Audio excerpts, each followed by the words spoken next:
Jesus and Judas, the hero and villain within us, an Indian philosophical lens. Have you ever wondered, why did Judas betray Jesus with a kiss? Why did Peter deny him? Why was Jesus, innocent and full of love, condemned by rulers who claimed to serve justice? And more importantly, what if I told you, Jesus and Judas are not just figures in history. They are you and me. They are our Purvarupangal, our inner archetypes. Just as Krishna and Karna, Rama and Ravana, Bhishma and Arjuna, these are not just mythic names, but timeless mirror images of the choices we face in life. Nayakan and Prathi-Nayakan. In the Indian philosophical tradition, especially seen in the epics like Mahabharata and Ramayana, there is a profound structure that defines stories, not as linear events, but as symbolic battles of the soul. Here, every story has a Nayakan, the hero, and a Prathi-Nayakan, the opposing force, not necessarily a villain, but one who challenges the hero's path. Take Bhishma, the grand patriarch of Mahabharata. Was he a villain? No, but his allegiance to a throne over truth made him a Prathi-Nayakan. He represents the noble soul trapped in duty, unable to rise to Dharma. In fact, Vyasa, the seer who composed Mahabharata, doesn't say who is right and who is wrong. He simply lays out the characters like a mirror and asks, which one will you imprint in your consciousness? That imprint, samskara, shapes your life. Jesus and Judas, archetypes from within. Now let's return to the biblical narrative. Jesus, the teacher of compassion, peace, and self-sacrifice, walked among people, healing and uplifting. But it was Judas, his own disciple, who betrayed him, and Peter, his closest follower, who denied knowing him, and Pontius Pilate, a ruler who chose political safety over truth and justice. Sounds familiar?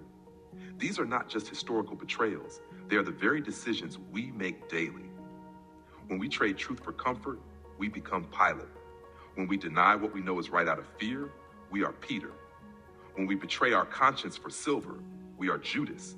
But when we stand firm in nonviolence, when we face cruelty with forgiveness, when we sacrifice ego for love, then we embody Jesus.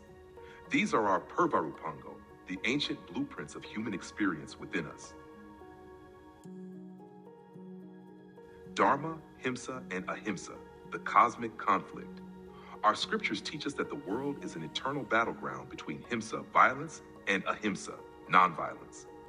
Think of Rama versus Ravana, not just a battle of kings, but of ego versus righteousness, the war between strategic wisdom and emotional loyalty.